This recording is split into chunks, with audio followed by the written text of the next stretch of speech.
Bom dia a todos, graça e paz do Senhor Jesus seja com todos nós. Uma ótima terça-feira, hoje é dia 14 de dezembro de 2021. Seja muito bem-vindo ao nosso devocional Boas Novas de Grande Alegria. Hoje, como eu disse, bem-vindo ao nosso devocional. Hoje, 15º dia do nosso estudo aí sobre o Natal, desse devocional que temos feito para, de alguma forma, estender um pouco mais as celebrações do Natal, que normalmente ficam restritas ali aos dias 24 e 25. Então, hoje, 15º dia do devocional, e hoje o tema do devocional é morte e vida no Natal. Vida e morte no Natal. Interessante falar sobre morte ou sobre vida no Natal, né? Falamos mais sobre vida, sobre o momento em que Jesus nasce, mas também nesse momento é importante a gente analisar a vida como um todo. Bom, o texto que nós vamos usar como base hoje é João 10:10. É um texto bem conhecido, é um texto que talvez você, se não sabe que ele estava em João 10:10 hoje, vai saber. Mas é um texto que todo mundo conhece, ouve com grande frequência, ouvimos com grande frequência, ouvimos em pregações, ouvimos em estudos, ouvimos com uma frequência demasiadamente grande. E hoje nós vamos falar um pouco sobre ele, tentando meditar em algumas verdades contidas aí nesse texto que é tão precioso. João 10:10 diz assim: o ladrão veio apenas para roubar, matar e destruir. Eu vim para que tenham vida e a tenham em abundância. Um marido, certa vez, no momento do sepultamento da sua esposa, no momento em que ele estava extremamente enlutado, ele disse a seguinte frase: Cristo tem sido um amigo verdadeiro. No momento em que ele estava enterrando a sua esposa, no momento em que ele estava perdendo ali a pessoa que viveu com ele anos e anos e anos a fio juntos, ele pode pronunciar essas palavras: Cristo tem sido um amigo verdadeiro. Por que que os cristãos eles podem ter esse tipo de reação com algo tão doloroso que é a morte? Por que que os cristãos eles podem enfrentar dores ou enfrentar momentos como esse, que é a morte, um momento extremamente difícil para todos nós, um momento crítico para muitas pessoas? Por que que os cristãos podem encarar desta forma? Como esse homem que disse no momento do sepultamento da sua esposa: Cristo tem sido um amigo verdadeiro. Por que que os cristãos podem ter esse tipo de reação? Bom, em primeiro lugar, nós precisamos entender que Jesus, ele veio e ele nasceu no Natal, né? Um dia, talvez não 24, 25 de dezembro, e isso pouco importa, mas o ponto é saber que Jesus, ele veio no Natal para que tenhamos vida e tenhamos vida eterna. Um grande problema com esse texto que acabamos de ler é que ele pode diminuir o valor da promessa da vida eterna. Porque quando lemos ele veio para que tenhamos vida e vida em abundância, nós temos uma tendência de tirar um pouco o foco da vida eterna, tirar um pouco o foco da vinda vindoura, e nós começamos então a achar ou pensar que essa vida é apenas a vida terrena. Essa vida que passamos aqui, 50, 60, 70, 80 anos que passamos aqui nessa vida. Nós meditamos pouco, na verdade, sobre esse versículo. Jesus disse muito bem: eu vim para que tenham vida e a tenham plenamente. Em João 3,16, ele fala que porque Deus amou o mundo de tal maneira que deu seu Filho unigênito para que todo aquele que nele creia, não pereça, mas tenha a vida eterna. Essa vida, nós meditamos muito pouco nessa verdade, nessa vida contida nesse versículo. Pensamos muito no período em que nós vamos passar aqui, mas esquecemos ou deixamos para trás, deixamos de meditar na grandeza da vida eterna. Pensamos muito pouco ou muito mal na vida pós-morte.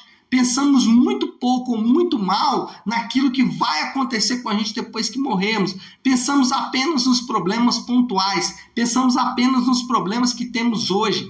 Somos abafados pelos problemas que temos hoje. E aqui vale a pena, talvez, um exercício que é um exercício muito precioso, que é você pensar em alguns problemas que você já teve no passado, talvez até problemas muito maiores do que você está enfrentando hoje. E você vai perceber que no passado você pensou assim, não, agora minha vida acaba. Você já enfrentou problemas na sua vida no passado que você falou, não, agora acabou tudo. Mas você está aqui, você superou, você passou por cima disso. Por quê? Porque a vida não se resume a essa existência, ela não se resume a esse momento. Quando Jesus disse, eu vim para que tenham vida e a tenham em abundância, ele está tentando ampliar um pouco o nosso foco, o nosso raio de atuação. Ele está tentando ampliar um pouco mais a nossa visão, porque pensamos muitas vezes apenas nesse momento aqui, nessa vida, nessa existência. Olha só, Paulo, ele disse em 1 Coríntios 15, 19, ele disse o seguinte, se é somente para esta vida que temos esperança em Cristo, somos de todos os homens os mais dignos de compaixão. Olha só, vou ler de novo. Se é somente para essa vida que temos esperança em Cristo, somos de todos os homens mais dignos de compaixão. Então, quando Jesus disse, olha, eu vim para que tenham vida e tenham plenamente, tenham em abundância, ele está querendo que a gente amplie um pouco o nosso raio de atuação. Ele quer que a gente amplie um pouco mais a nossa visão sobre a vida. Ele quer que a gente pense um pouco mais sobre a vida. Porque pensar só nessa existência é pensar de forma míope, é pensar de forma limitada. A vida não acaba com a nossa morte. A vida não acaba com 60, 70 anos de existência aqui. Ela continua. Por isso Jesus disse, olha, eu vim para que vocês tenham vida e tenham em abundância. Por isso, cristãos podem enfrentar momentos dolorosos, cristãos podem enfrentar momentos difíceis com reações como essa que eu falei no início do nosso devocional. Cristo tem sido um amigo verdadeiro, porque ele sabe que a existência dele não está restrita a esse momento aqui. Então, não pense com mais clareza sobre isso nessa manhã. Em segundo lugar, por que cristãos conseguem enfrentar momentos de dor com a reação que esse homem teve, que eu disse agora há pouco, né? Cristo tem sido um amigo verdadeiro. Não permita que as coisas doces desta época ofusquem a beleza da volta ao lar. Não permita que coisas dessa época, e eu falo dessa época do Natal, né? Não permita que essas coisas doces e lindas ofusquem a sua visão com relação ao verdadeiro lar. Lembre-se, a chegada de Jesus é o prenúncio da nossa volta ao lar. Jesus, ele não veio simplesmente nos dar uma nova vida. Ele não veio simplesmente dizer para mim e para você que viva do jeito que você conseguir nesse período, viva da melhor forma possível que você conseguir nesse período, porque daqui a pouco a sua vida vai acabar e você vai viver no céu, você vai ter vida eterna. Não. Ele veio também para nos dar propósito para essa vida. Essa vida também tem um propósito. Nós não somos frutos do acaso, como a ciência moderna quer dizer. Nós não somos o resultado de anos e anos e anos de evolução da Terra. Não, nós somos frutos do propósito de Deus. Deus nos criou com um propósito. E os cristãos, eles podem enfrentar os momentos dolorosos da vida porque eles têm exatamente esta visão. Eles têm um propósito maior de vida. Jesus, ele não somente nos deu nova vida, ele deu sentido à nossa vida. A vida para o cristão não é só comer. A vida para o cristão não é só beber. A vida para o cristão não é só viajar. A vida para o cristão não é só casar. A vida para o cristão não é só viver, casar, adoecer e morrer. Não.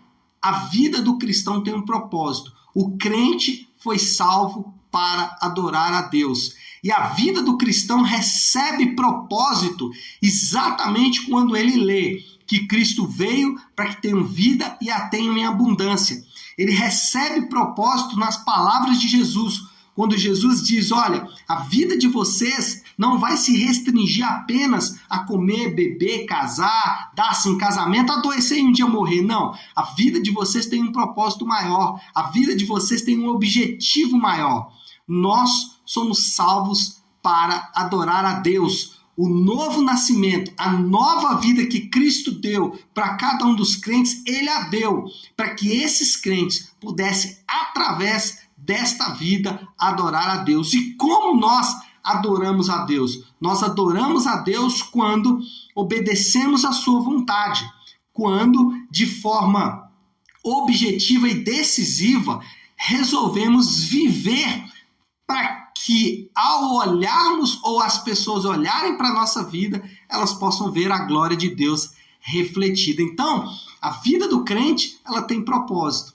Por isso, voltando lá no início, aquele cristão que no momento em que foi enterrar a sua esposa, que viveu com ele anos e anos e anos e anos juntos, ele pôde dizer, Cristo tem sido um amigo verdadeiro.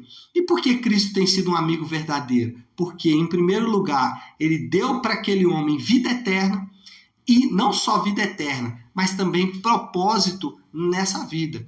A vida não é só comer, beber, viajar, casar, adoecer e morrer. Não, a vida é muito mais do que isso. É muito mais preciosa do que isso. Ela tem um propósito. E o propósito da vida do crente é adorar a Deus. É ser um espelho para a glória de Deus. É ser uma imagem da glória de Deus. Refletindo para que as pessoas possam olhar e dizer, glória a Deus, ali está um cristão, ali está um crente verdadeiro. Bom, qual é a moral da história a partir disso que ouvimos, de toda essa narrativa que ouvimos?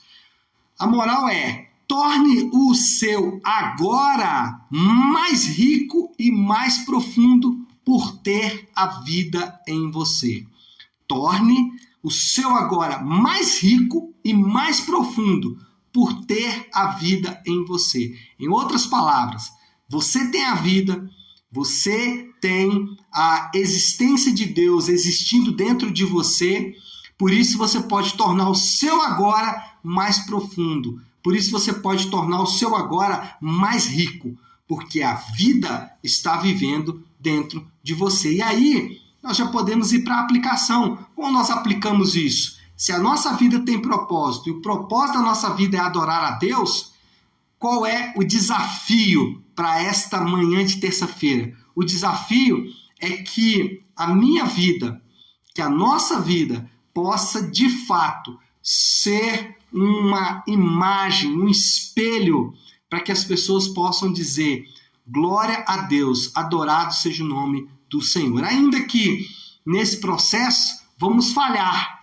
ainda que nesse processo de refletir a glória de Deus, vamos cometer erros graves às vezes, mas na grande maioria da vida, na grande maioria do tempo, na maior parte do tempo, nós vamos viver para que a glória de Deus seja refletida a partir da nossa vida, para que pessoas possam olhar para a minha vida, para a sua vida, para que pessoas possam olhar para a nossa vida e possam ver em nossa vida a glória de Deus refletida, para que a nossa vida não seja apenas uma vida comum, mas ela seja uma vida com propósito, que reflita a glória de Deus, que as pessoas possam adorar o nome do Senhor. Então, esse é o grande desafio para esta terça-feira.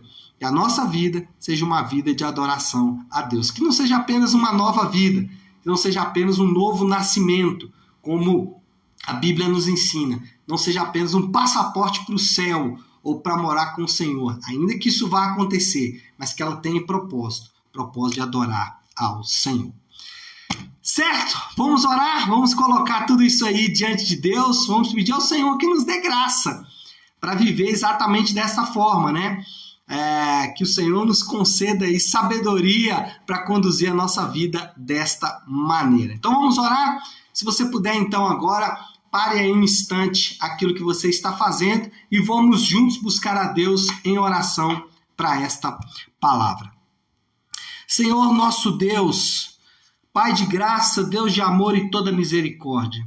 Senhor, esse texto que meditamos nesta manhã, esse texto que tanto tem falado ao nosso coração ao longo de toda a nossa caminhada, esse texto que representa tanto para nós mesmos, que afirma que o Senhor veio para que nós tenhamos vida e vida em abundância. Que nesse Natal, Senhor Deus, que nesse período em que nós celebramos o Teu nascimento, que nós possamos meditar na riqueza que é o fato de que o Senhor veio nos dar vida e vida em abundância. De que o Senhor veio trazer vida para nós mesmos. De que o Senhor veio marcar a nossa vida com a sua vida. Que possamos meditar nessa doce e preciosa verdade. Na verdade de que a vida do Senhor está em nós. E que agora encontramos propósito para as nossas próprias vidas. Oramos para que o Senhor nos dê graça para viver de acordo com esse propósito, porque muitas vezes é difícil, muitas vezes vamos patinar, muitas vezes vamos, Senhor Deus, cair e não vamos conseguir refletir a Tua glória, mas pedimos que o Senhor nos ajude a em todo tempo esforçarmos-nos para que isso aconteça, para que pessoas possam olhar para as nossas próprias vidas e glorificar o Teu santo nome. Nós oramos e oramos assim em nome de Jesus. Amém, amém e amém. Amém, pessoal? Bom, então é isso. Nós louvamos a Deus por esse tempo.